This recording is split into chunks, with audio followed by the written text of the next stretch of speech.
Welcome to the How'd You Get Here podcast, episode 1. I'm with my co-host, Sarah Fraggis. She's an entrepreneur, mother of 2, and I just want to know your story, and I think everyone else wants to know your story too. Yeah. So how'd you get here? And hi, by the way. Hi. So how did I get here? That's a very, very deep question. But I would say how I got here today was fresh out of my divorce, which was 2 years ago. I met you downtown at one of your parties. I was there to just kind of let loose, something I hadn't done in 10 years because I had my kids very young. I actually had my kids when I was 20 and then 22. And so I kind of stayed. I didn't even know that. Yeah, 20 and 22. And so, I was married. I did that whole life. I wasn't working and just really playing mom, but there was just a huge void in my life. And so I ended up getting a divorce and I found myself back at the clubs. And yeah, I met you, Eric, at your parties. Like we talked about before, I don't remember the first time I meet a lot of people. Yeah. You remember the very first time? So I knew you from, so this is the From thing. afar. I knew you from 2010 era. We're old, guys. Yeah. We're old. I'm 33. We'll clarify that now. But I remember for 2010, you were more of a big deal in the Chicago scene. I was very young. Mm-hmm. I think I was sneaking in with the fake ID, but I was like, okay, he knows what's going on. So we knew each other briefly then. I knew your name. And then coming back in, I saw you did these parties and I was like, okay, I got to get to know Eric because that's going to get me some perks. Wow. And what year was that? You said it was Electric Hotel days? Electric Hotel, yep. Was I throwing my no-tell hotel party or was I a manager there? No-tell hotel. So that was like 2021. Yes, but Okay. I'm saying I knew you from 2010 Yeah. from just being, I think you were just partying with me. Like you were just partying at that point, like all together.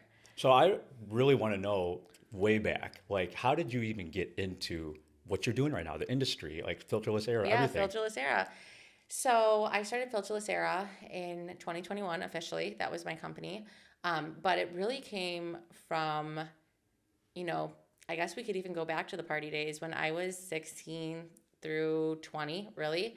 I went downtown to Chicago a lot. I partied with my friends and I kind of lost myself. I didn't go to college like a lot of them because I didn't really see the value in it. I was getting picked up in limos, going downtown, going to VIP tables, living what I thought was a Paris Hilton life, but I had no money. I was just playing dress up and we were getting in for free. And I kind of lost that ambition because, someone's going to go tell me to sit in a class when I want to go out and party and have fun with my friends. And so I didn't go to college. I ended up meeting my husband downtown, actually at Swedish House Mafia. I didn't know that. The last great. tour. Do you remember that? Were you there? Mm-hmm. Swedish, that was a big deal. United Center? United Center. Yeah. Yeah, we met there and we went to Green Dolphin. Wow, I used to be a promoter there. Okay, so it was the opening night of Green Dolphin and I didn't have my fake ID. I was turning 21 in like a week and there was a bouncer at the door, and how me and my ex-husband met each other was he paid the bouncer $300 to get me in that night because I couldn't get in. I lost my ID at Swedish House Mafia, and then, me and him, we kind of took a step back from the party scene, started being, a family role. Domesticated. Very domesticated, very domesticated. And I think I kind of fell into this position as a woman where I was like a housewife, and I kind of lost the ambition and the fire that I had inside me before, which she liked me being a housewife, but slowly I was dying. Yeah. And so that led to issues which ultimated in a divorce between the two of us. But I knew I needed money and it was getting really toxic towards the end of my marriage. So I took my last paycheck and I secretly purchased gua shas. Wow. That I made a homegrown website. And I always tell people, when you look at my first website, I would be scared to buy from it. Like it was totally homegrown. Everyone starts somewhere. Yeah. I used my MySpace days to how you used to pimp your MySpace out. That's how I was like, that's all the knowledge I had. And so I made it and I started doing videos and slowly it was taking off. And wow. So what's funny is that I thought about that product. I just thought that was actually something that you developed. So it's actually, it was a successful product already, right? Yeah. Wow, that's great. That's a lesson to everyone out there because you could honestly take something that's already successful, just make it better, market it different, 10% better, they say, and you could become a millionaire. You could be successful at it. Yeah, and you know what? Mine wasn't even better. Mine was, if anything, it might have been a little worse. I could tell people it was worse. I charged the same price as ones that were nicer than mine. They had fancy packaging, they had fancy marketing, and they had a fancy website. I based the price off of theirs because I'm like, okay, they must know something, so I got to keep it there, and I know I'm going to have to grow with it.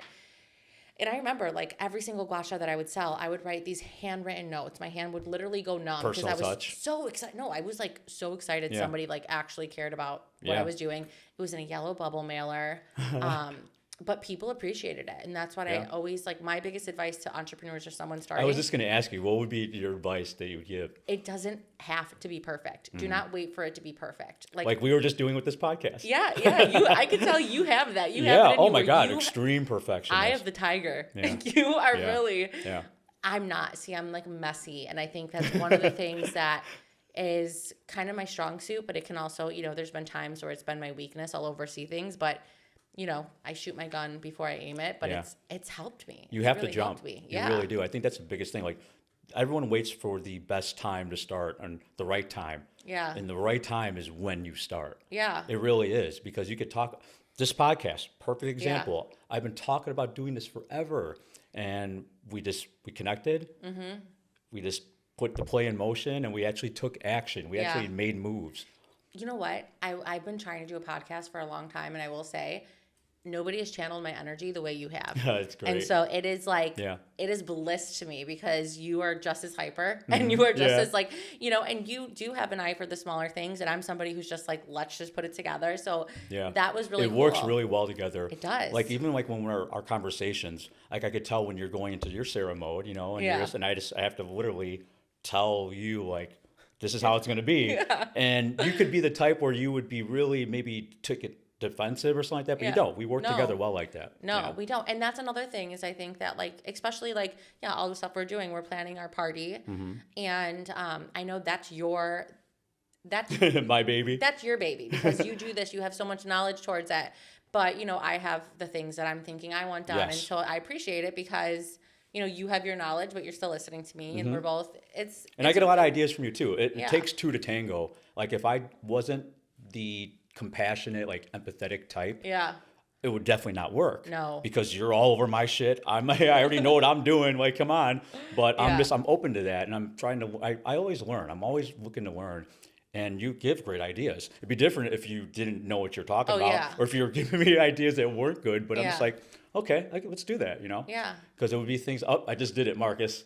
I just caught my first time saying, That's one thing I want to do is stop saying, because I've been watching my podcast. Yeah. I do it a lot. I'm pretty sure there's something that I say all the time too. It's very normal when you're talking, because it's just like a very social thing. Let's get back on track. Let's get back on track. So you're two boys, right? Yes. What ages? 7 and 10. Wow, that's crazy. It's a crazy age, two boys. It's crazy. Oh my gosh. And this is from your first marriage, right? My first marriage, yeah. Okay. And I had a different line of questioning I was going with that. So after this product started becoming successful, how did it really grow from there? Did you scale it? What exactly happened from there? So you know what? Here's the thing. This is all rooted in a one-person show. Like even right now, I have so much scaling I can do. And I've had so much success just on my own, kind of like you with your parties. So when I started it, I was listening to a lot of books. And I knew that I wanted 5 products that would sell 25 times a day at $30. Yeah. And in a year, that's $1 million business. And so I loved going to Vegas. Vegas was like, my cousin was a gambler. I hated what it did to our financial state, but if you can't beat them, join them. At that point, that's literally what my life was like. If you can't beat them, join them. And I was living under his roof. And like, that's another thing is like, I think a lot of housewives get into is like, when you marry someone, like my biggest advice, they always say, if you get married before 30, or if you get married after 30, you skip your first divorce. I think that's great. It's funny. I think it's so true because I'm like, when you marry someone, you have to look at it like a business deal in a sense, because they're either going to be the person that stands behind you or the person that breaks you. Yeah. And I'm a 20-year-old girl and he was older, he's looking at me to be that domesticated housewife. Yep, exactly. And so, when you're in your 20s, you're really forming. And so there was so much dying inside of me. And that's fine at first, but then it starts to eat at you for sure. I can only imagine. Unhappiness. Yeah. It's like, especially you. You just have this natural energy. Yeah. So you're driven and you are passionate about whatever you do. Yeah. So if you have an inkling like you want to do something, that is going to eat at you for sure. Oh, and I couldn't. And it's like, he made the money. It was kind of more of like respect. And some women, that's totally fine for. But I'm saying it was terrible. And I think that now I look at it, I'm like, know who you're going to marry. That's my biggest advice for women. Like, look at it like a business contract. Like, if you want to do something, will they support you? Will they talk down on it? There's so many different things. I have a list of questions, which I'll bring for a later date. Yeah. That'll be helpful. Absolutely great.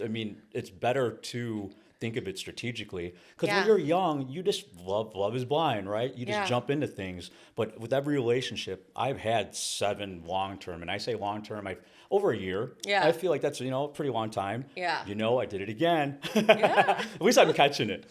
So when you've done so many relationships like that, you just learn from each one. And I feel like now I'm at a point where I'm good. And if Yeah. I'm going to get in another relationship, I'm going to make sure these pieces are right first. Absolutely. Yeah. Because we're older and we're wiser. Yeah. But at 20 years old, and this is the thing too, is I'm like, you just look at someone and you're just like, you fantasize about it and you think somebody's going to be something, and then you get so far into it. Oh, I can't imagine being a 20-year-old girl. Yeah, 20-year-old girl. You're just like, oh, he has it figured out. I'm not going to college. Yeah. He has a good job right now. I'm going to just skip college and roll with you.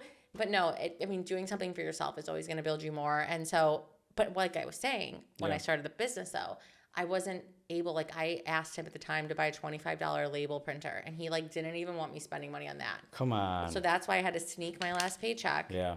Because I knew I've done eBay in the past. I used to liquidate stuff. So I was like, okay, worst case Oh, scenario. you got experience from that then too? Yeah, worst case scenario, I liquidate these and I get my money back.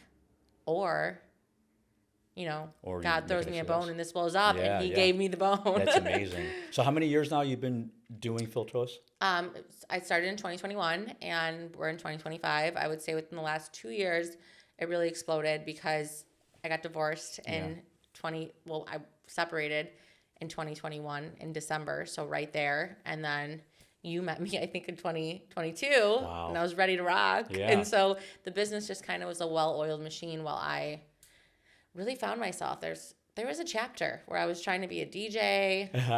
I was, Wednesdays and Thursdays, Fridays and Saturdays. You do know how to DJ a little bit, right? I do, yeah. That's amazing. Yeah. And you flow and you rap. I do You rap. guys are going to see some of her raps in a later episode. Honestly, if worse came to where I needed to, I already know what you're going to say. I could be a rap sensation.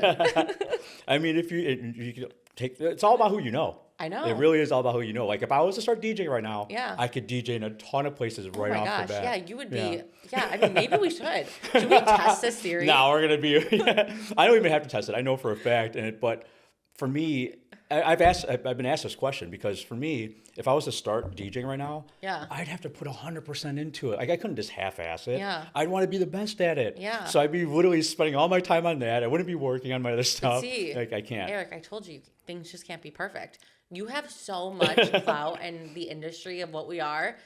Somebody could just make you a set. You press play for 10. You would be. I can see I'm you definitely in not doing Vegas. that. No, I'm definitely not doing that. You could, though. It would have to be legit. And I've actually tried before too. And it's so funny because I've been doing this industry thing for so long. I know nothing about technical DJing shit, audio, nothing. And I should. And I'm always asking other people too, but maybe that's something I should get better at. Honestly, it is kind of hard. I feel like you have to be definitely techie. Yeah. That's where I struggled, is I thought of beats and songs, but I actually went to a music engineer. And you made a song, didn't you too? I made a song. So you that's played really that what for I me like last to time do. we hung out. Yeah. That's what I like to do, is I actually would make a song, but then I would have the engineer do it. So really it wasn't like I was DJing too much. I was mixing into my thing, but I wasn't. That's where I struggled, because it is a serious tech thing. Yeah. I'm not I super feel techy. like for me, I'm like I said before, I'm doing literally 7 different things. I just want to. It's hard because you want to focus on. You just started your new business, another one, right? Yeah, another So business. now you have to spend some of your time on that for that to thrive, right? Yeah, it's. And what's your new business for those that don't know? Yes, so it's Viva La Vida.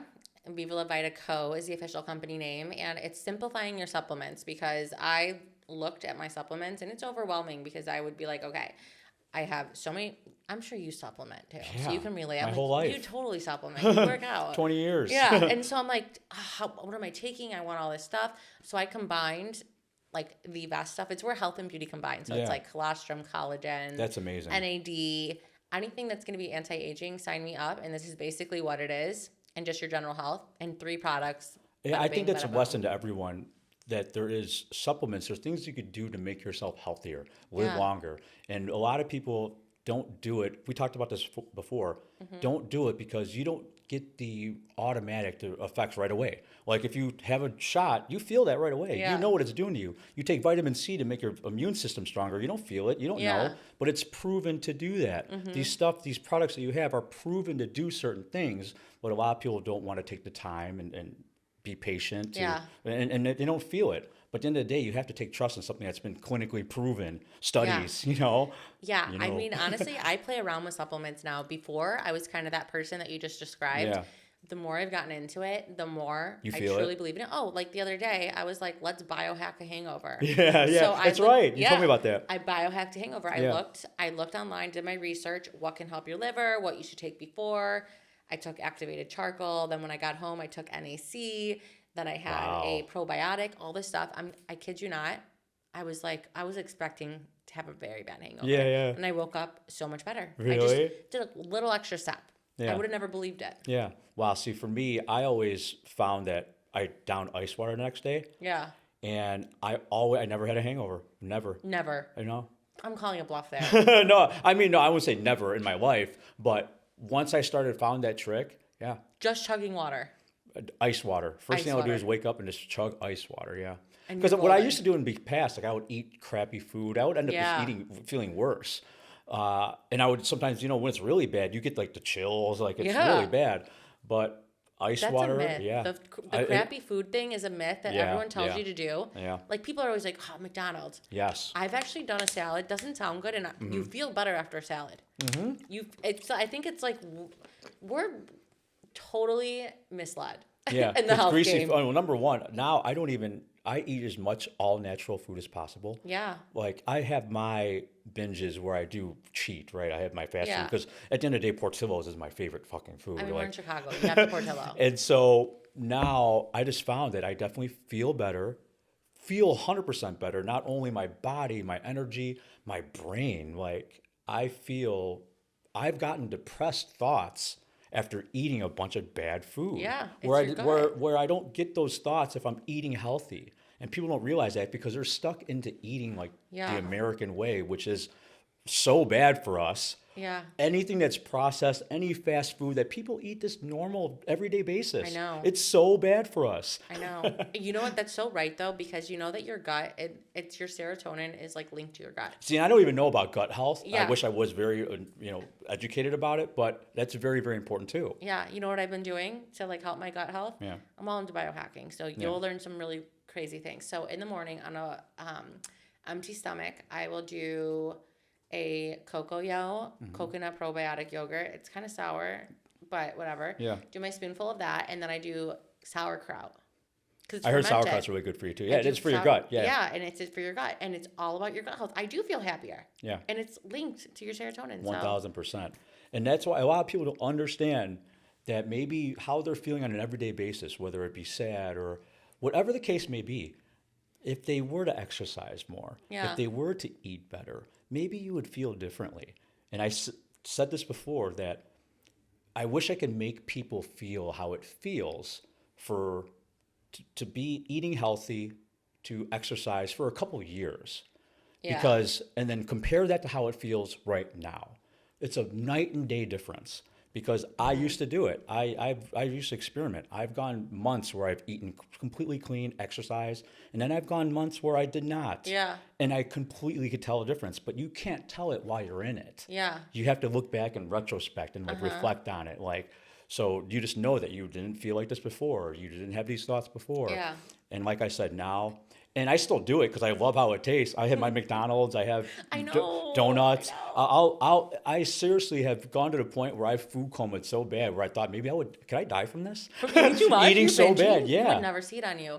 Okay, you know what? This is something that, you know me, I love my ChatGPT. Yeah. If you really want to, if you can't get yourself to do the 2 years to feel the difference, put a picture of yourself into ChatGPT and say, these are my habits that I've had for 2 years. Oh, wow. Show me what I'll look like in 2 years if I do these versus if I don't do them. Yeah. That will scare the heck out of me. ChatGPT does that, huh? I did that last night. And I got to see what it looks like, just all decrepit. It was terrible. It was like, the one was like, I look decent. I was aging a little bit, but I still look good. The other one was atrocious. I was like, oh man, I better not. Well, for a white girl, your skin's amazing, and it's definitely because of what you do. It's a white girl too. Yeah, because white girls just have a harder Yeah, we time do. with aging. Yeah, we do. Thank you 1000%. for acknowledging that. My mom's 74 and she looks amazing, but she also exercises. She's Asian, so she's got a lot of stuff going for her. But You know white what? girls, Thank you for saying that yeah, because it's a known thing. I'm in a big industry of like, you know, and a lot of the girls who are really big are Asian and they have the most gorgeous skin. You can't compete with genetics. And I always say that, like your hormones and genetics. I feel like black girls, they have amazing skin they too, do. right? Yeah, yeah. The white girls have it the hardest. And you know what? My skin was atrocious. Have you seen my befores? Yeah. I know, it's unfortunate. I'm like, yeah, it's crazy. I don't even believe it. It's crazy. I wish I could be that hot influencer, but I have to scare everyone. Yeah, but, you know, back to the Portillos, you had me thinking Chicago. Did you hear the Pope is from Chicago? I did just hear that today. And now I've seen so many fucking memes, so many videos. I'm like, man, I got to get on this trend, but I didn't even do it. Like, I was too busy. His name is Bob, but actually they're calling him Pope Leo. My son's name's Leo, so we're pretty So Bob's his name? I think his name was Bob. I saw Leo. Yeah, they're calling him Pope Leo, but his name's Bob. I don't know anything about the Pope stuff. Can you believe it? I'm like, okay, I've been dying. Like, okay, Chicago is an amazing city, and most people know that. But I feel like we're so underserved in certain different aspects. Like a lot of people have come from Chicago, but I'm like, you go to LA, especially in our industry, they have these like influencer parties, more brand opportunities. New York has it, and they're overfilled too. Yeah. And I'm like, I just want to bring that energy to Chicago because also I prefer Chicago people. Yeah, no, there's a big difference between Chicago people and we're every Chicago other people, place. so I don't know. Are we biased here?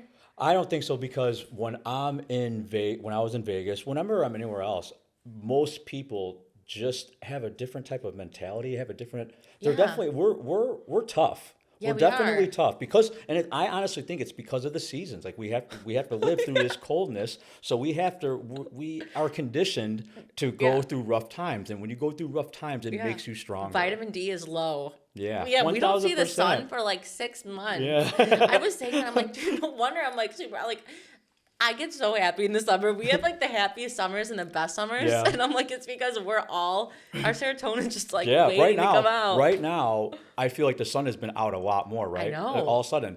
And because of the season. And it just makes you happier. There's no doubt. People get seasonal depression, and there's no doubt that the sun does affect your mood, your energy. Yeah, but then I'm like, but also every time I try to go somewhere, I'm like, oh, I want to move here. I'll go on vacation, and I'm like, I'm moving here. I want to be warm. And then I'm like, people, I don't know. I think it's wherever you're from. Maybe I'm just somebody who needs to be with like my people. Yeah. The only other city that I feel like I really fit in is New York. I feel like I could be a New Yorker for sure. But like in California, I just feel lost. I'm like, I just don't feel. What everyone says about California, people from California, is that they're so laid back and it's slow there. Just because, like I said, because of the weather, they're lackadaisical. Yeah. I always say this. When I used to go to my office job in the Loop at 8:00 in the morning when it was frigid cold walking, everyone's heads down, walking fast, not smiling. You go to LA during, that time, people are lollygagging, they're smiling, the weather's beautiful. There's a big difference, and that definitely shapes who you are. Yeah, I feel like if we want to describe what Chicago's like in the gloomy season, think of like going to a courthouse or like that's the worst place. Or a government office. DMV. Yeah, the DMV. It's not Chicago. It's not that bad. It's not bad. There's a lot of stuff to do. You put on clothes. I'm saying the attitude of like how we feel. Okay, how we feel is like you're in a constant like in the winter it's gloomy. That's so funny. How much time we got over there, Marcus? Where are we at? I just want to know. Oh, we've been talking for a while. Yeah. See, I told you. Remember, we were talking about it beforehand. Like, you can't think about it. You just talk. Yeah. And we're going to do a lot of these, and I love this. This is why I really love doing podcasts now, because number one, we know so many people, but we don't know anyone. I know. And when you have a conversation like this, you actually sit down one-on-one, talk to each other for fucking half an hour.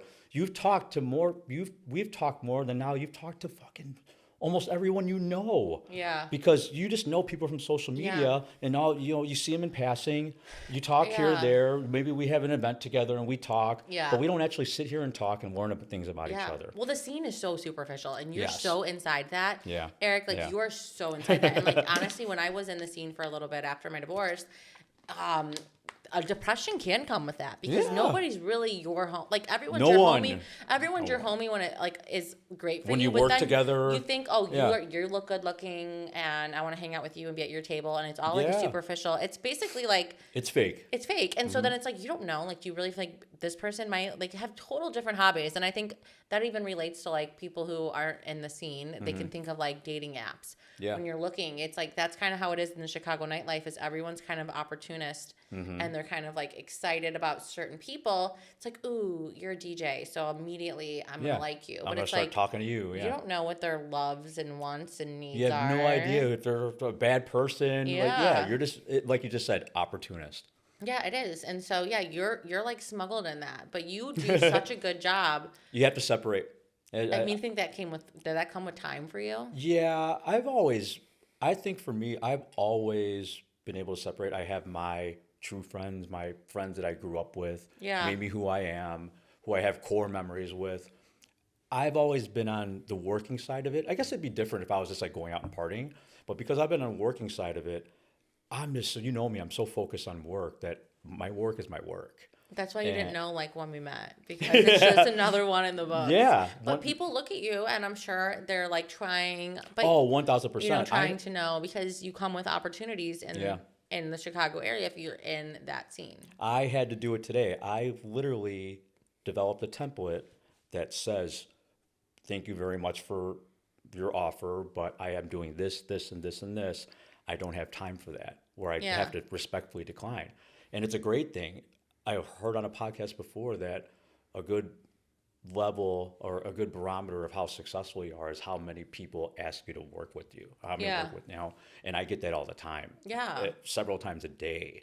And I feel bad. That's why I had to do that template, because I was typing it to people and I'm just going to copy and paste this. I even say like, this is a template I developed because I get so many offers. Yeah, I'm very honest. You're honest. And that's what matters. But I mean, I was thinking more of like, okay, so people meet you and then they want to be your friend. Yeah. Like, do you get like a lot of people who like want to like do things, and it's probably hard because who has time for 100 people that you meet every have weekend? A cup of coffee? Well, a lot of people just want to have lunch. Yeah. So many people just want to have lunch, and I feel really bad because if I could, I would do that with everyone, right? Yeah. But I can't, and so like I said, I have that template. Yeah. This is what I'm doing, and for lunch. You send the template. I've had girls ask me on dates. I have girls that want to be in a relationship with me, and I tell them this respectfully because I'm on this path. You're like equivalent to a DJ.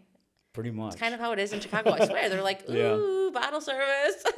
and now I don't even have time for new friends, right? Where I'm going, where my trajectory right now, and what my goals are, I don't have time to do that. So a lot of times I'll encounter a girl. It's so funny when you become the best version of yourself, you start attracting that. And so people that I find those qualities in. Yeah. And so I've had to deflect a couple of those where I've had to tell them like, I can't hang out with you because I want to be more than friends with you. Yeah. And I can't just be friends with you. Yeah.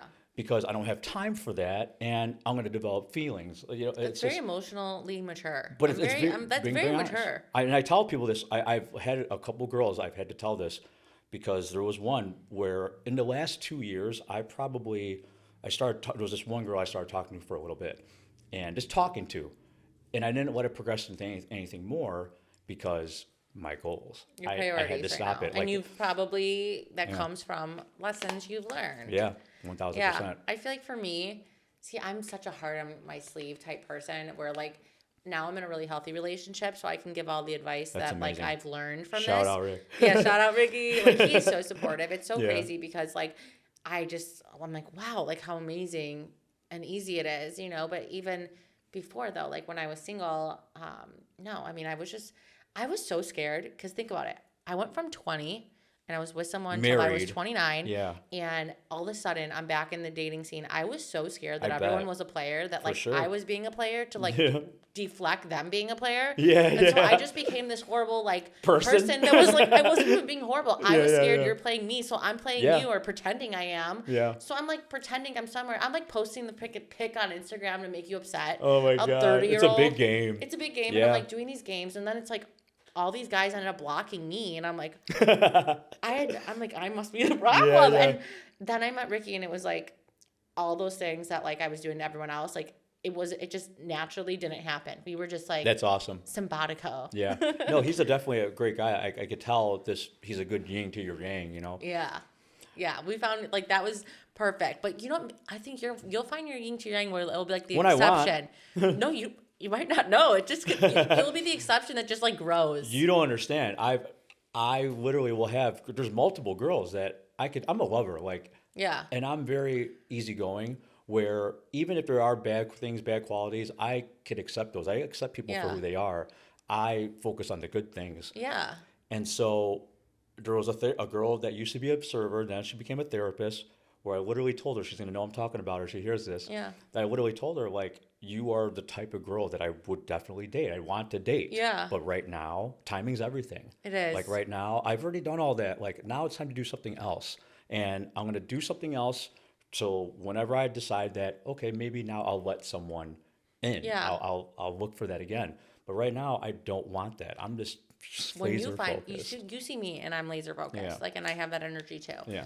I feel like the one thing is like, it depends like what your type is, because I used if to you think, meet them out I of used nowhere. to think my type was somebody who was just like me. I liked somebody that I looked at and I was like, ooh, they have this, they have that.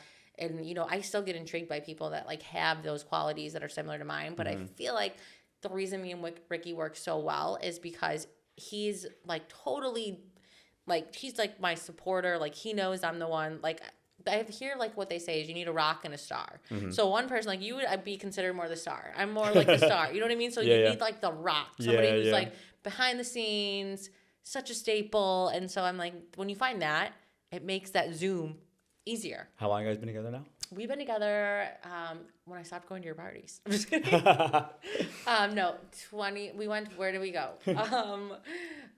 I can't think of it. Wait, where did we meet? We met at ARC Music Festival. You guys met at ARC? Dude, every significant relationship has been at a music. That's amazing. I know. I love ARC. It was at ARC, and yes, it was a very ARC movie, if you catch my drift, and him. And yeah, we just went to ARC, and I told him, I'm going to have the worst hangover of my life. I don't think I'm mentally strong enough to handle this alone. Mm-hmm. And he came to my house and like didn't leave the whole weekend, and we ordered sushi and skipped the last day. It looks like he's great with the kids too. Amazing. Yeah. Amazing. He came from a great family. He's like meant to be a dad. That's really huge also, where the family that you come from. Yeah. Because that does shape who you are. And that's actually the last thing I think I want to ask you about too. Where did you grow up? Bartlett. In the burbs. In the burbs. Okay. Because, and I forget now, are you single, only child? No, I come from a huge family. Okay, that's what I thought. Yeah, that's all I want to know about that, because that's huge. Got divorced when I was 3, but I have 2 sisters that were ahead of me that are my like biological blood. Mm-hmm. And then each of my parents got divorced and had a son after me. And then they each married someone. So I have a stepsister. My stepmom had a daughter, so I have a stepsister. And then my stepdad had 2 kids. So I have a stepsister and a stepbrother, 2 half-brothers. So yeah, I feel like our family was like, in that era, we were like one of the first divorced families that was like, oh, this chaos. Like, there's so many kids in the house. There's always a problem. Yeah. And I was one of the younger ones, so I feel like I really learned how to like soothe myself and be like super self-sufficient, just because there was a lot going on around me. Great parents overall, but like, how do you handle 8 kids? You know what I mean? Like, yeah, wow. Yeah. And you rebelled? I rebelled. A lot of us were a little bit rebellious. I think in our nature of who our parents are, they're like, no, they're not rebels at all. Like, they're great people, but like they like to have a good time. Well, it all comes down to who you hang out with too, I feel like. Yeah. Because no matter what your parents instill in you, if you run with the wrong crowd, it's going to make a huge difference. Yeah. My parents' friends, I was actually best friend, like my best friend, her parents were best friends with my parent. And it was like, my parents are like the type of people that always like to have a good time and like we'd always throw parties and everyone's fun. My dad's like the first guy on the dance floor. He's ready to like make a scene and be fun. You know it's like you. Yeah. I'm like, and it's funny because like I'd meet people and like, I just never understood people being reserved. And so people would always be like, you're a lot. And I didn't even know that I was a lot. Yeah. Because we're all a lot. You know what I mean? It's just, you're a lot though. Yeah. But in a good way, in a great way. Ricky's family though, totally, they're a little, maybe a tiny bit more reserved than mine, but still similar. And so I think that's probably where that He makes seems super sense. chill. Like he came up from a good family too. He's super chill, but he's like the undercover wild guy, you know? Like I don't trust see me, him like that at his all. energy. Oh, he's the Yeah. last man standing. Anytime we go out, Really? he's the last man standing. You guys got to bring him to my party. Yeah, and he's just chill, and he gets really sassy, and he's really hilarious. Well, we got a party coming up. You want to talk about that? Yes, we have to. May 30th, we're doing our first How'd You Get Here podcast party. We're inviting we are inviting the biggest influencers in Chicago. There's already a great turnout. So now this has to be dropped before then. Yeah, it's going to be. And while you're at our party, there's going to be opportunities for brand collabs. You're going to have a lot of eyes on you. I mean, just alone between our, we're going to be getting this out there. There's going to be at least, over one. I mean, shout out Filterless Era. What do you got? 577 now? Is it? 570 something. 577K on Instagram and on Yes. TikTok.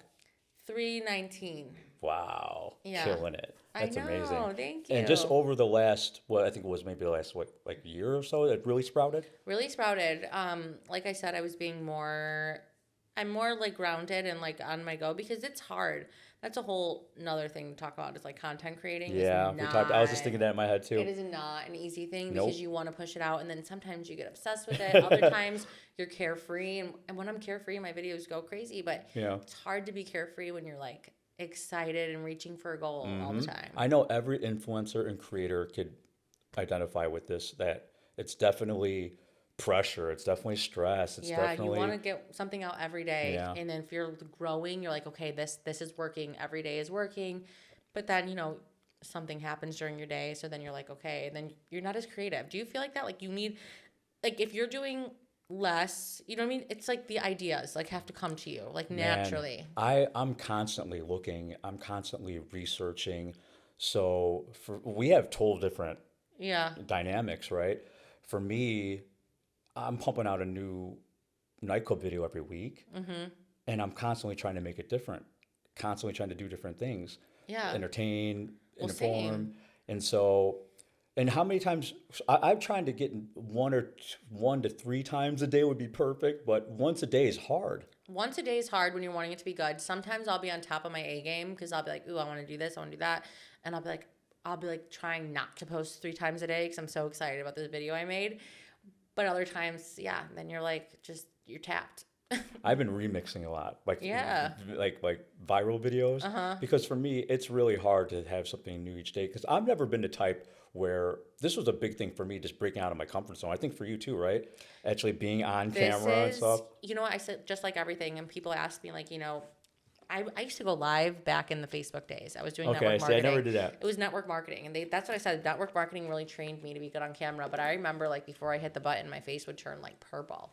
It's like you're talking to an audience. So this is a whole new. You saw me right before we pressed play. Like, this is a whole new dynamic for me. So I'm like, what am I gonna say? Is my real personality going to come out? Like, it's going to get easier and better each time. I'm going to get too. myself in trouble. Like, yeah, no, there's a couple of things that I thought about while we were talking about saying, and I was like, oh, I don't know if I should say that in the first episode. We're both such good people, though, and we're both caring, loving. There's really no things that I think we could. But, like, how could you word something? Would somebody interpret it wrong? Yeah. Because they already do. I'm sure on your videos, people interpret. You get a troll 1,000%. Here. You get trolls. Yes. Nonstop. What are your trolls come at you for? I have... Wow. Today I just had one for my dominatrix party. Oh, I could see that. Yeah, of course. Some people don't, it's like so out there. It's so risque. So I've definitely gotten a lot of that. But it worked, and because you threw one and people liked it. And so. There's a market for it. I remember it was funny because Ricky had saw a video and we were out shopping and he saw this leather dress. He's like, oh, you could wear that to Eric's dominatrix party. That's hilarious. Have you ever been to dominatrix party? Funny story. Actually, you did one at No Hotel. I think it might have been your first one. And there was a at video. Electric Hotel.